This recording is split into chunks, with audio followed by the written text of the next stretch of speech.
Hello, everybody, and welcome back to the Golf Chat Show Live. Today, we've got Jack Senior with us, currently 38th on the money list on the European Tour. Welcome to the show, Jack. Thanks, Alex. How are you?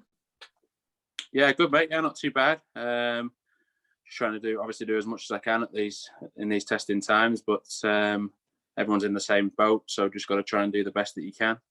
I saw on social media you've been doing a little putting and got a nail in the garden. Has that got a hammer in? Yeah, a little bit of a hammering, yeah. A few afternoons, and I've been doing a few different chipping challenges and stuff in the garden with my girlfriend and stuff because she's obviously off work and things like that. But you just got to try and keep as busy as you can and try and do as much as you can to keep yourself sharp. Yeah, I totally agree, and it's going to be hard. Okay, so the first question that I want to ask you, you graduated from the Challenge Tour last year after finishing 6th.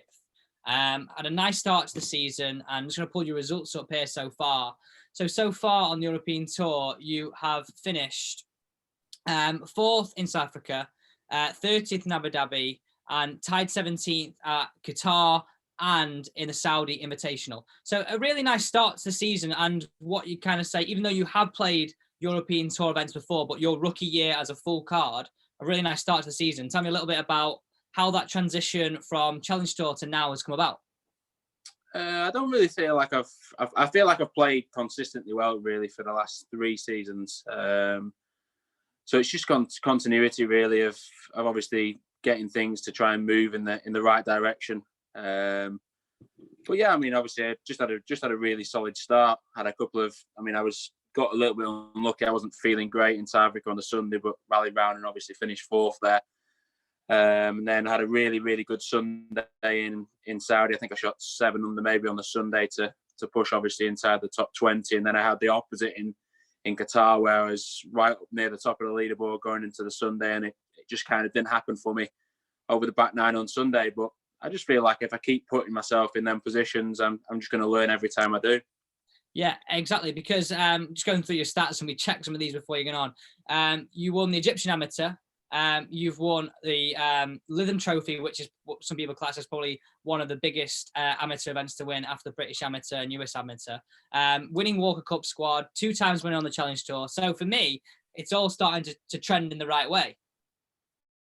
Yeah, it's obviously taken a long time since 2011 when I turned pro, but I feel it's finding your level as such, and it obviously takes people longer times to find your level, and obviously you're always trying to get to the peak and achieve your potential. But yeah, like you say, obviously everything's moving in the right direction, and hopefully when we get over all this trouble off the course and things like that, hopefully it'll continue to move in the right direction.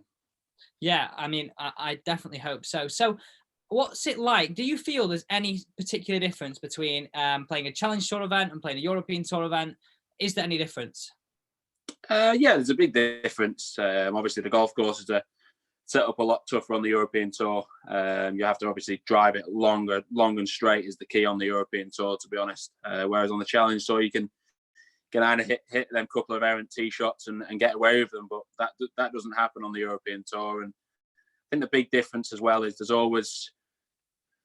there's probably, I'd say, 60 guys who are playing well enough to win every week on the Challenge Tour, but there's probably 100 guys playing well enough every week to win on the European Tour. So that's the difference, really. It's the strength in depth, which is the big difference. And I feel that obviously increases more when you go to sort of like the Rolex Series events and then up to the majors.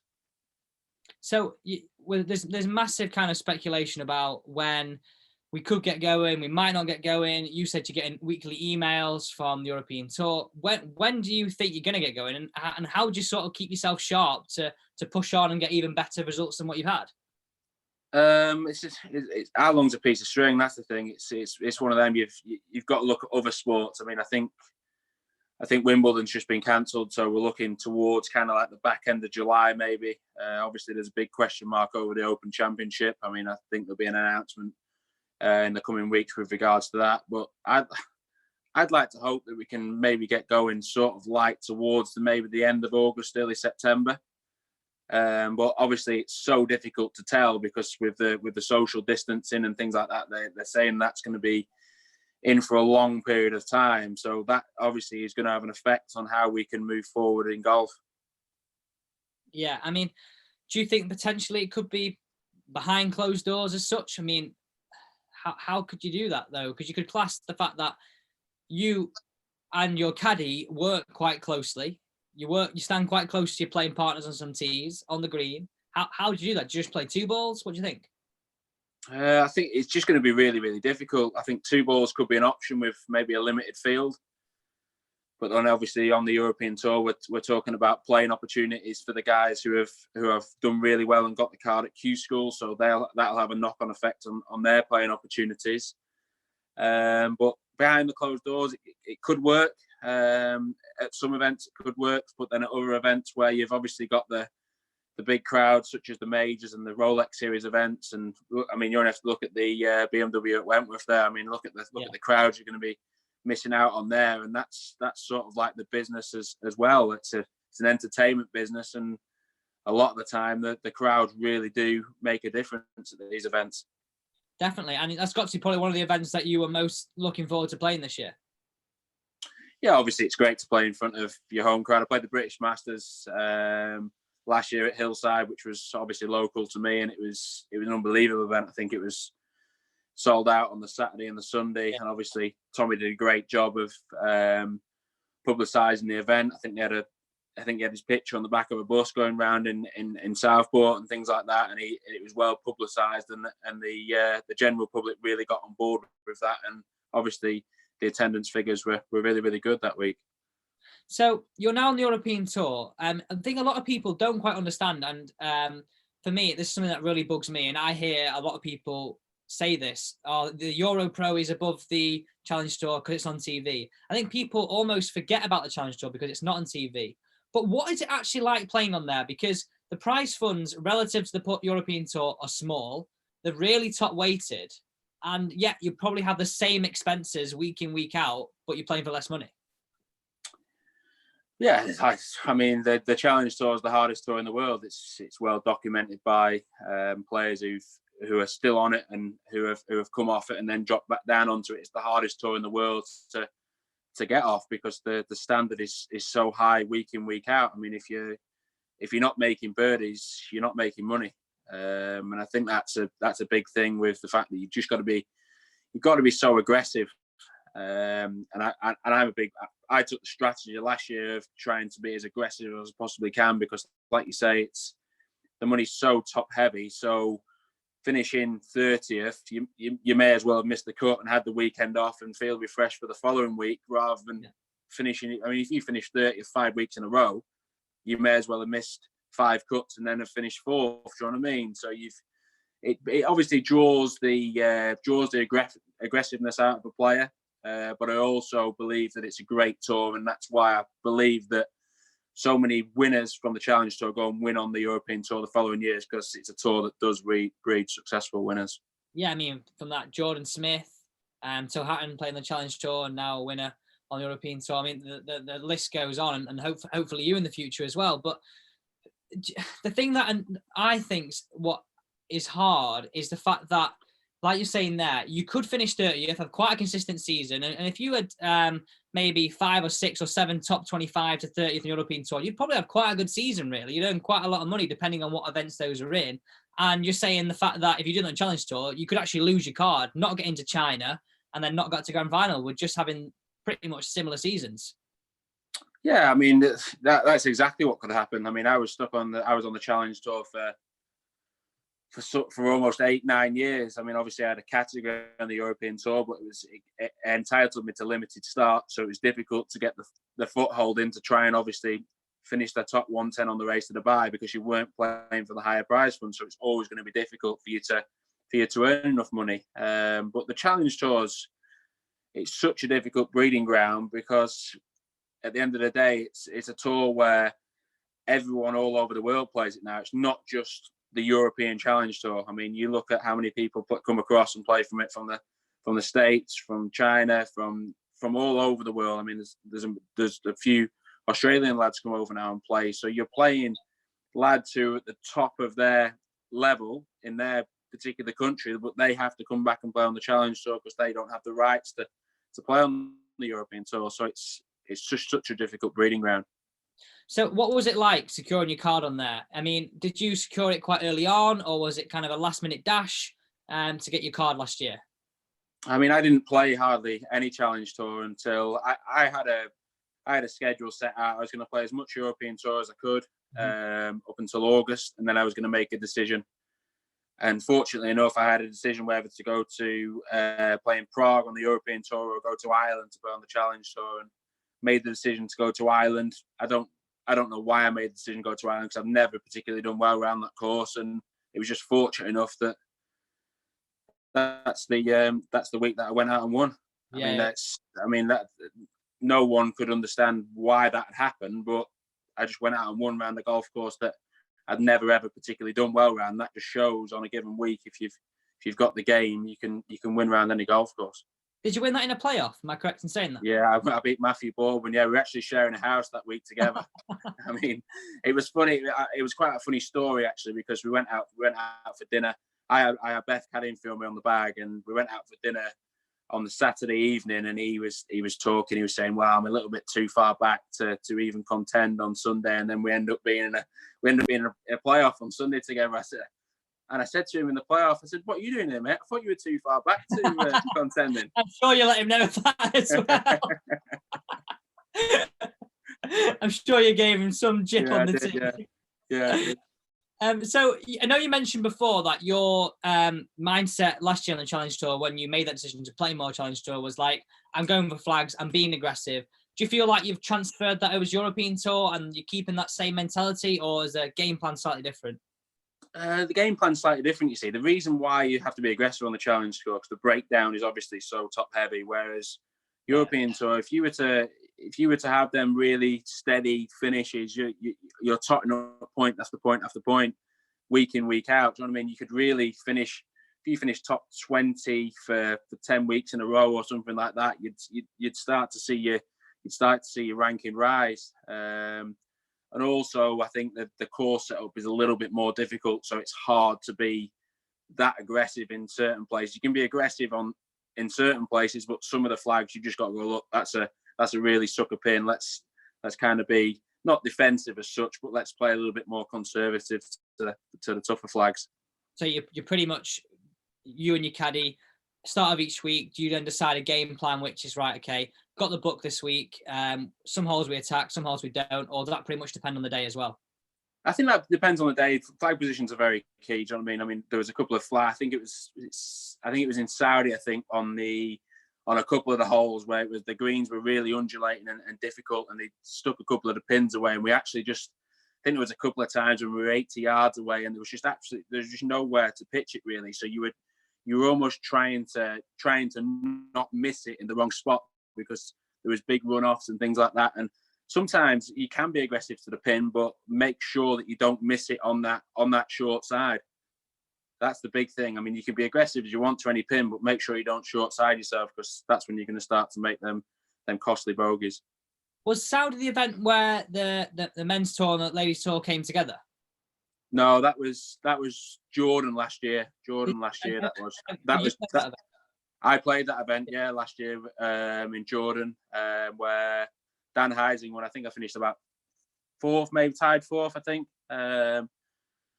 It was an event. I mean, I think there's going to be another one in Sweden this year. Obviously, it's a great thing to try and get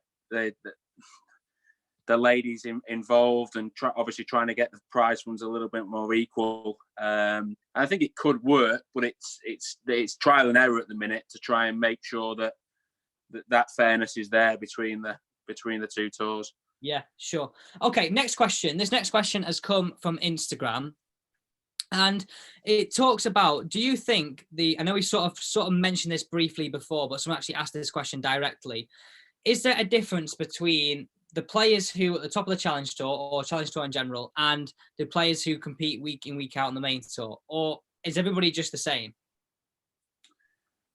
Anyone who's got their A game any given week is obviously going to compete at any level. I mean, you could go as much down sort of like middle road Challenge Tour player could have a really good week and and hole a couple of good putts, and he can be right at the top of the leaderboard in any event. Do you know what I mean? It's any given week, there is always someone who gets off that flyer where they chip in a couple of times or make a couple of good par saves, and that really keeps the momentum going.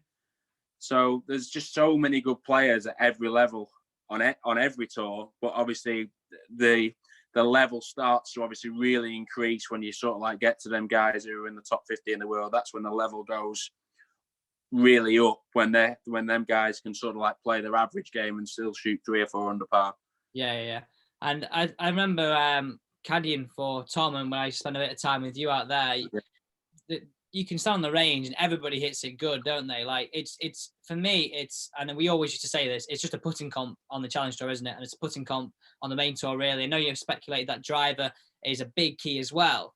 So talk to me about what is the best and worst areas of your game. So what have you built your game around? I'd say I'm saying I'm a pretty good driver of the ball, really, to be honest. I'd say I'm a streaky putter. And I'd say that the weakest part of my game would be my bunker play, really. Long bunker play, especially that really, really difficult sort of like 30 to 50 yard bunker shot, which everybody finds difficult. But yeah, to be honest, I'd say my strength was my driving. Has that always been a strength of yours then? Yeah, I feel that if I drive it well, you're always going to give yourself so many chances, because you're always going to be sort of like at 290, 300 off the tee and in the middle of the fairway. So, I mean, as long as you've got some sort of iron play game, then you're going to give yourself so many chances. Yeah, and like you say before, sometimes it's being aggressive, and it's not being aggressive. It's picking your right times to go for flags. Okay, we've got a question coming in live from YouTube. It's from a guy called John Buffle. He goes, "Hi Jack. As a touring professional, tell us about the team you have behind you." Yeah, I have. Obviously, I have a management company who look after me. They're obviously there if I've got any problems with regards to travel or accommodation, or if I need that kind of bit of advice on bit like last year. I didn't have a management company, and I had to make that decision myself whether to go to Czech Republic or go to Ireland on the Challenge Tour. I had to weigh that option myself. Whereas now you've got that team around you of kind of talking through it and the pros and cons of both. My coach Ryan Doan, who has always been my coach at Heysham, he works with me throughout through the whole bag. And then I've kind of dipped in and out a little bit with a psychologist and things like that. And obviously my girlfriend Beth, she helps me out a little bit because we play a lot of golf together, and she kind of just makes me look at where I need to be working on. And obviously she's caddied for me a few times, and that's really helped me as well. And then you've got your caddy, is it, you say it's Ollie as well? Ollie Parkhouse caddies for me now, yeah. He's been caddying for me since the start of the year, and I've known him for a long time, and it's always someone who I've kind of looked, and if I was to obviously break through onto the European Tour, someone who I want there by my side, because I'm always a player who keeps their ear to the ground and listen to what they're saying to their players. Yeah. And I think the big thing with Ollie is he's very clear and very. He always says the right things at the right time, and I think that's so key. Do you know what I mean? I would say I'm a very passionate player. You can tell whether I'm 4 under or 4 over by my body language. But yeah, he's obviously helped me to keep upbeat as I possibly can in each given moment. So from a caddy, do you like? I know you mentioned they're clear and concise, but some people like a caddy that gives them all the numbers, talks a lot, or some people just like literally someone just to carry the bag. How do you feel that relationship works between you and Ollie? I think it took a little bit of time to obviously get to grips with each other. But I like to. I never really like to hit something. I like to hit the full out shot if I have to hit the full out shot. Mm-hmm. And I always like that. I always like to know the playing number rather than the actual number. The actual number to me sometimes is irrelevant, because you're looking at what the pitching number is and what the actual pitching number is playing. And I think sometimes what that is, Jack, just because a lot of people watching this might not quite understand that. Yeah, I think the thing is, like, a lot of people use Bushnells and things like that now. Yeah. And basically, the Bushnell's just giving you the pitching number to the flag, isn't it? Yeah. Where, say if we had say if we had 152 yards, but the wind was back into, we'd obviously want to pitch up at that pitching number because it's going to hold back into the wind and stop pretty quick. Yeah. Whereas if we had that 152 number down the wind, then obviously you'd be looking to try and get that playing number and that pitching number to pitch short, because it's going to obviously get that one big hop and then release towards the pin. So if you had kind of 152 and it was sort of like a club down wind, you'd be trying to look at maybe pitching at sort of like 10 short of the pin. To obviously give you the opportunity to the ball to release out towards the flag. So is it also when Ollie gets your number, he's just giving you straight away what he's actually playing? Yeah. Yeah. Okay, a big question actually this. And I know you've sort of speculated it a little bit before. I won't throw you under the bus for this. And I didn't actually put it in the thing. About slow play. How do you think, is slow play getting better? I know you're smirking there. Is slow play getting better on the European Tour, or is it still a bit of an issue? I think at the start of the year it was brilliant. I mean, I think we were getting round in sort of like, I think some weeks we were getting round in under 4 hours over the weekend, and maybe sort of like it's 4.5 hours now really, but it all depends on the golf course. Sometimes it's so difficult if you've got a golf course which is, say it went par 3, par 5, drivable par 4, par 5. Do you know what I mean? It's difficult to bottleneck. It just bottlenecks at times, whereas some courses seem to flow better than others. But it's so difficult because you've obviously got 156 guys in a full field event, 2 tee start, morning, afternoon, very little room for error. I mean, it takes one ball search and then everyone's on the back foot. Whereas when we played in the Middle East at the start of the year, there weren't full fields because of obviously the daylight problems and things like that. Obviously, it goes dark a lot early. I think we were 1-3-2 field, and obviously you've got that margin for error there, so that it flows so much better on them events. And then obviously over the weekend, it's really, really easy, but the pace of play tends to be obviously a lot slower over them first 2 rounds. Yeah, because there's just so many people. But do you think the ball searching form down from 5 minutes to 3 minutes and leaving the flag in, has that affected it at all? I think the ball searching from 5 to 3 is a little bit harsh. Yeah, I do. 3 minutes. I do. I mean that 3 minutes just absolutely flies by. I had a bit of an issue on the Saturday in Saudi, and I was about 3 or 4 yards off the fairway down the right side, and the rough was really, really thick, and I think we got to almost 2.5 minutes before we found it. But you get to 2 minutes, and then you've got 1 minute left, and it's almost a little bit panicky towards that last minute because the 3 minutes just flies by. Yeah.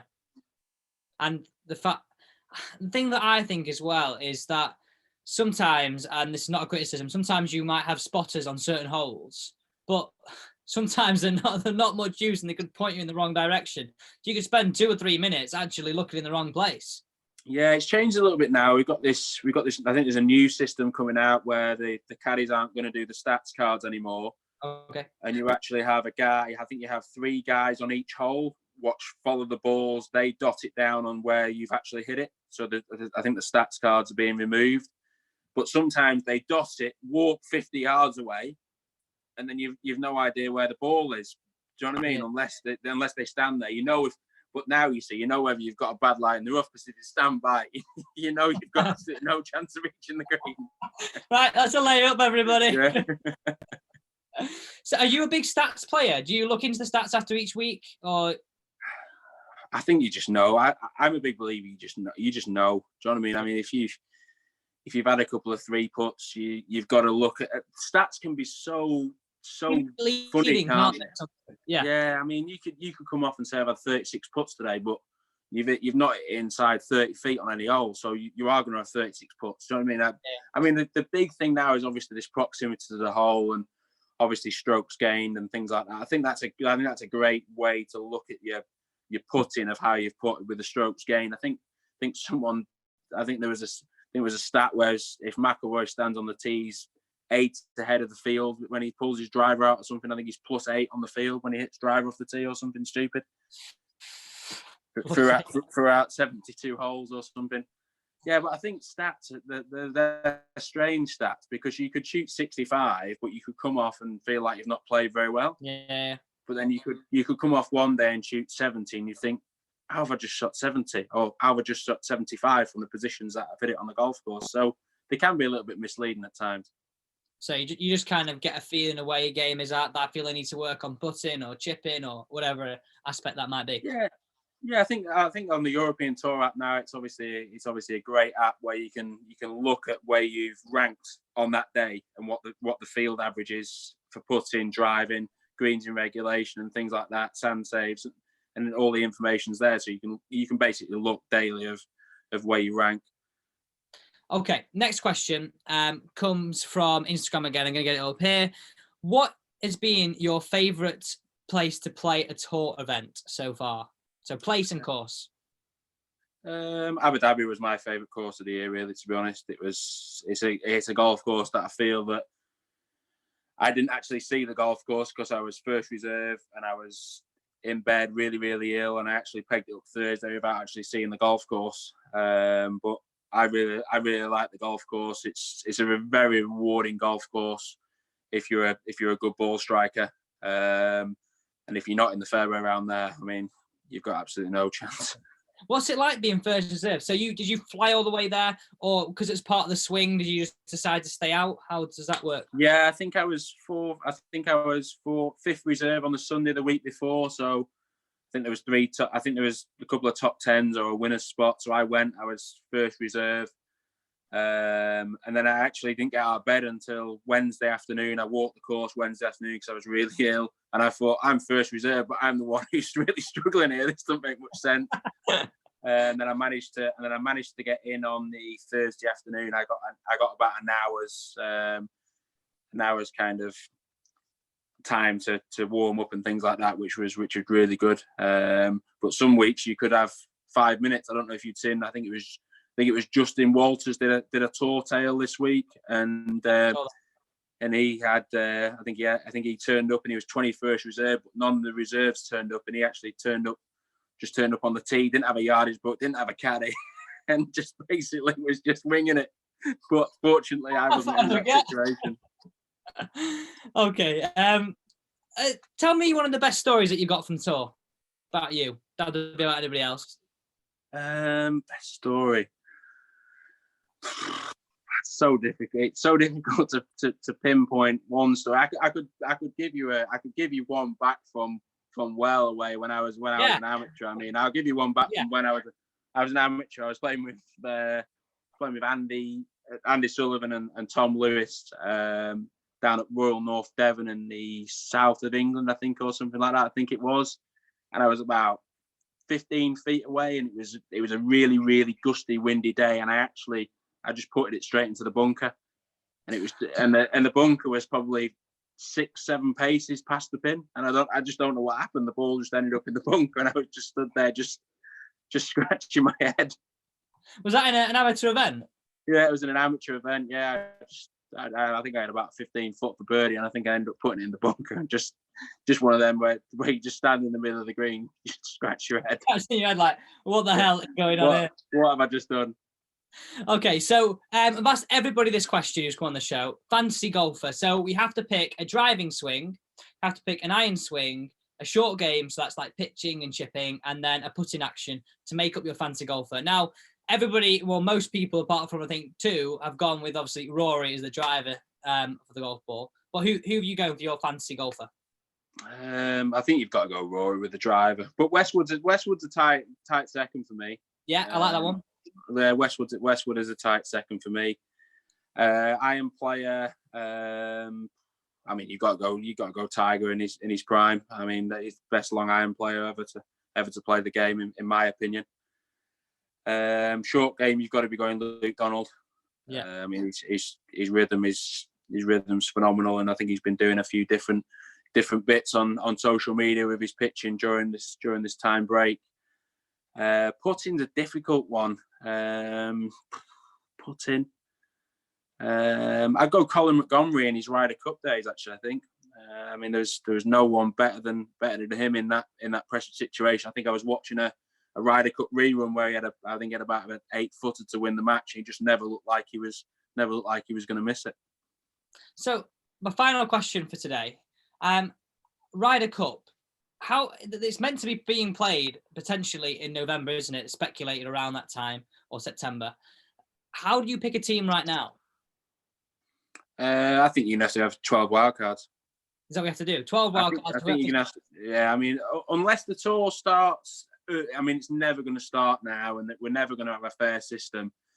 But obviously, it's one of them. It's one of them special events where everyone really gets up for it, and it's going to be very, very difficult for the guys. I think there's maybe a couple of guys who have already qualified, and they can't not qualify now from the performance that they had over the last 18 months. Yeah.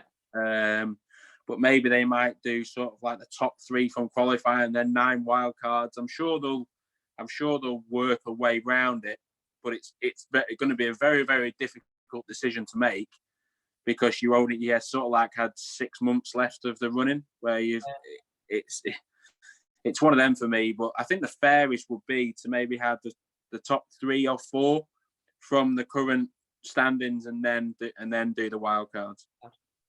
Interesting. I just think the thing for me is the fact that you have so many guys who potentially, will they be informed, won't they be informed, that would actually over a longer period be in the team. And then how would you actually pick who your wild cards? You could almost like picking out a hat, really. There's so many good players. Yeah, I think the big thing. I mean, you only had to look at last time when Bjorn picked Garcia when he wasn't quite playing his best, but he repaid him with the performance that he put in. Do you know what I mean? I think the players who have played in so many Ryder Cups know what the Ryder Cup's all about, and they just turn it on because they know how much it means to the whole of Europe and all the people, and how much time and effort that people put into it. They really understand that they love winning Ryder Cups. I mean, look at Poulter. I mean, if he had the desire that he has to win the Ryder Cup, is unbelievable. So who's your winner then? Right, if it goes ahead, who's your winner? Europe or USA? I think it's a really, really tight one, but I think the Europeans will just do it, because they have a much better team spirit than the Americans for me. I agree. And you saw that, I think, in France last time, that the team looked a lot more together from the European side than the USA. You still there, mate? I've got you. Yeah. Sorry. Yeah. Perfect. Yeah. So, thank you very much for coming on the show, Jack. No worries, Alex. Anytime, mate. A few nice messages here saying, thanks, Jack, for your time. Predicting a great future. Good luck with the season restart. So you got some nice messages there. Good luck from me. Hopefully you kick on from where you are now. Great start, but you can do even better. Thank you much for coming on the show. Cheers, Alex. Thanks for your time, mate. Thanks, guys, for watching today's show. We'll be back tomorrow at 5 p.m. As always, don't forget to subscribe, and we'll see you next time.